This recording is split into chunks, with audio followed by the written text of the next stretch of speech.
The movie starts with the protagonist, Craig, introducing his hometown of Harlow, Maine. It is a picturesque village with only a few prime places. Nothing really happens here, and all the people are boring. As he narrates the story, we learn that Craig has moved away from Harlow in the present, and is recounting his time spent there as a child during the early 2000s. He also talks about the weird experiences he went through in his hometown. The movie then flashes back in time, where it is revealed that Craig lost his mother when he was still a young boy. He still blames himself for it. However, the cause of death is not mentioned. Next, we are introduced to a local billionaire and the richest man in Harlow, Mr. Harrigan. Being a devout Christian, he regularly visits the church and prays to God. One day, when he sees Craig reciting a story, he is greatly impressed. So, the same evening, Mr. Harrigan visits Craig's place with an offer. He wants the young boy to read him books of all kinds, as he is losing his eyesight. In return, Craig will be paid $5 an hour for his service. Unsurprisingly, the latter accepts without any hesitation. On the first day of the service, Craig is astonished to see the billionaire's grand villa. It appears to have all the luxuries one could wish for, but despite having over 50 rooms, only 2 more occupants, a gardener and a maid, live there. After a while, Craig greets the old man and starts reading a book to him. He continues doing so 3 times a week. The old man also provides Craig with some lottery tickets as a bonus. Although Craig had agreed to take up the work initially for the money, he grows a strong and caring bond with Mr. Harrigan over the next 5 years. After getting to know the billionaire personally, Craig also has an interest in knowing who exactly he is. So, one day, he goes to an internet cafe and looks up Mr. Harrigan. It turns out the old man used to be a businessman, with a record of workers complaining about his strong-willed nature. Surprisingly, some of them were so fed up with his ruthlessness that they even committed the unthinkable. However, this doesn't affect Craig's view of the old man, and he continues reading him books and novels. The movie then skips by a few more years, and now Craig has become a teenager. He starts attending high school at a popular institution outside the city. Unfortunately, Craig runs into trouble when he makes eye contact with a bully named Kenny on the very first day of school. During the lunch break, Kenny approaches Craig and casually asks him to polish his shoes. When the latter refuses, Kenny becomes a little too harsh on him. Thankfully, before things can escalate, the science teacher, Miss Hart, intervenes. Later that week, Craig has a word with Mr. Harrigan about the incident. The old man advises him that he should always deal with the bullies harshly, be it at school or in business, as he himself had faced. After getting familiar with a relatively new social life in the new school, Craig realizes the importance of smartphones as almost a social currency. The high school cafeteria, where all the cool and rich kids meet, is divided by the types of phones that the students carry. For instance, the group with the iPhones is a bunch of douchebags. It is considered the coolest. Wanting to fit in with this crowd, Craig asks for an iPhone from his father. Unfortunately, the old man immediately refuses, stating a teenager should only focus on his studies. But on Christmas Eve, Craig receives another lottery ticket as a bonus gift from his employer, Mr. Harrigan. When he scratches it, he finds out he has won a whopping $3,000. To make his day even better, his father finally gets him an iPhone as a Christmas gift. Feeling ecstatic with the gifts he got, Craig uses his new iPhone to call Mr. Harrigan first, to thank him for the lottery ticket that he had won. They chat for a while before calling it a night. The following day at school, Craig excitedly shows off his new phone to his friends. He then goes to the cafeteria to join the cool kids, where his crush, Jennifer, is seated. Next, in a voiceover, Craig reveals that he has developed an understanding that his old employee is lonely and helpless without him, and he too perhaps feels warm while spending time with Mr. Harrigan. It is out of all these feelings that he decides to give an iPhone similar to his to the old man, not just to introduce him to the new technology, but also so that they can keep in touch with each other from wherever. Therefore, Craig buys the phone and politely gives it to his employer. This is some Steve Jobs propaganda right here. Initially, Mr. Harrigan denies keeping such modern objects close to him. He believes that he will become addicted to them. However, Mr. Harrigan is quickly swayed over by the phone when Craig shows him the process of live tracking stock prices. He can also read up-to-date news, unlike newspapers that inform news a day late. Over the next few weeks, Craig teaches him new things that can be done with a smartphone. Mr. Harrigan becomes so invested in the device that he even loses interest in the books that Craig reads for him. He simply keeps scrolling through his phone the entire day. James Joyce is cool and all, but have you seen the badunkadonks on TikTok?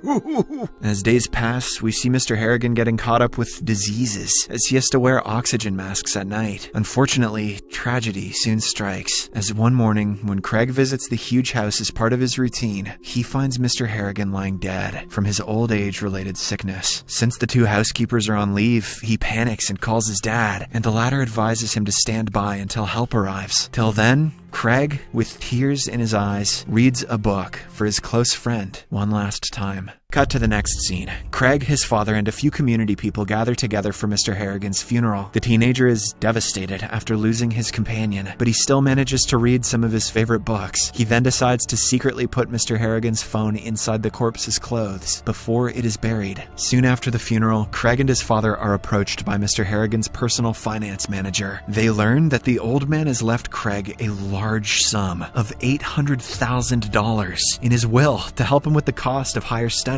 Overwhelmed by such a grand fortune, and also out of genuine love and respect for the deceased man, Craig leaves a voicemail on Mr. Harrigan's phone. He admits that he would give up the entire sum if he could just have his old friend back. Craig also leaves a text message mentioning how he misses the time they spent together. This is when things start to get unnatural. The following morning, Craig gets a reply, which is a very cryptic message from Mr. Harrigan's number. Startled by this strange happening, he informs his father about it, but the old man firmly believes that someone must be playing tricks on him. When Craig cannot take such an explanation and insists on digging up Mr. Harrigan's grave in hopes of finding him alive, his father clarifies the situation. Apparently, the old man was alone that day, and due to extreme boredom, he died of a heart attack. The autopsy results verified this after an intense body checkup. Hearing this, Craig comes back to his senses and takes his father's words. As the days pass by, Craig continues grieving his loss, but he doesn't stop going to school. One day, when the local bully Kenny is selling narcotics, he is caught red-handed and expelled. Unfortunately, he wrongly assumes that Craig was the one who snitched on him. So, on the annual event day, he sneaks inside the school premises and beats up Craig. However, despite all this, the latter still doesn't report it to the authorities. Instead, he talks about it on voicemail to Mr. Harrigan's number, obviously not expecting anything to happen,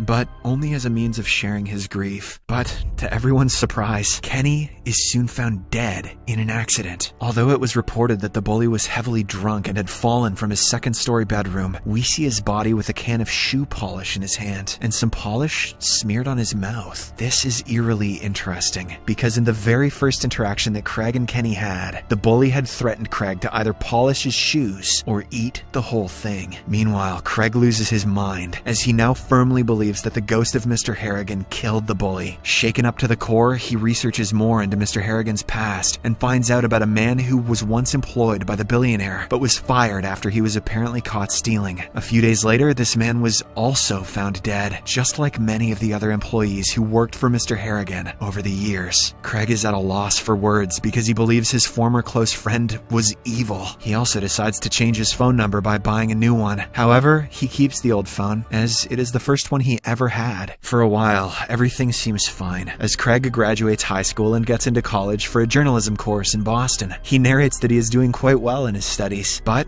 suddenly, his father calls him one day to give him another shocking and sad bit of news. It turns out that his high school science teacher, Miss Hart, was tragically killed in an accident. During his high school days, Craig had grown close to the teacher, as she was the only one who gave him support and company during his times of trouble. Craig then returns to his hometown and learns that Dean Whitmore, the man charged in this accident, had been drinking and driving. He was also previously arrested for drunk driving. Although Craig and the other students want Dean to be punished for his reckless behavior, the court lets him off the hook by simply ordering him to go to rehab for 6 months. Enraged that justice was not served, Craig decides to take matters into his own hands. He recalls the unusual supernatural power he possesses, and without wasting any time, he leaves a voicemail to Mr. Harrigan's number, requesting the murder of Dean Whitmore. The very next day, Craig feels bad about his actions and hopes that no one gets hurt. He also keeps checking the internet to see if Dean is alive. Unfortunately, his worst fears come true, as Dean is discovered dead in the shower of the rehabilitation facility where he was staying. Now that he is completely aware of what is taking place, Craig freaks out even more. He also begins to comprehend that he is technically to blame for the murders of 2 people, Dean and the bully Kenny. Craig just watched Death Note and he's freaking out. After coming to this revelation, Craig visits visits Mr. Harrigan's home and starts searching for any clues that appear supernatural. He doesn't find much in the room, but when he opens a secret closet, he discovers old pictures of Mr. Harrigan. Craig had always questioned Mr. Harrigan's decision to hire him over some of the other boys, some of whom were better readers for the position. Now he has finally got his answer. Just like him, Mr. Harrigan also lost his mother at a very young age, and this is why he preferred Craig over the others. In the next scene, Craig visits the graveyard and starts talking to Mr. Harrigan's grave. He claims that he now understands the cryptic texts he had received from the old man's number. It actually meant Mr. Harrigan was asking Craig to stop contacting him. The main reason for this, according to Craig, is either that Mr. Harrigan was being hurt by these reach-outs because he was unable to rest peacefully, or that he did not want Craig to get hurt because the young boy was actually entering a mental state of anger and retaliation. After the visit to the grave, his old phone, the last means of communication between him and Mr. Harrigan, is finally thrown into the lake. This puts an end to their paranormal discussions for good. Craig also wants to get rid of his existing phone, but is unable to do so because cell phones have become such an integral part of modern life. What a moral. The movie ends with another narrated background, where Craig expresses his desire to be buried with empty pockets after his death, precisely meaning that he doesn't want anything, especially mobile phones.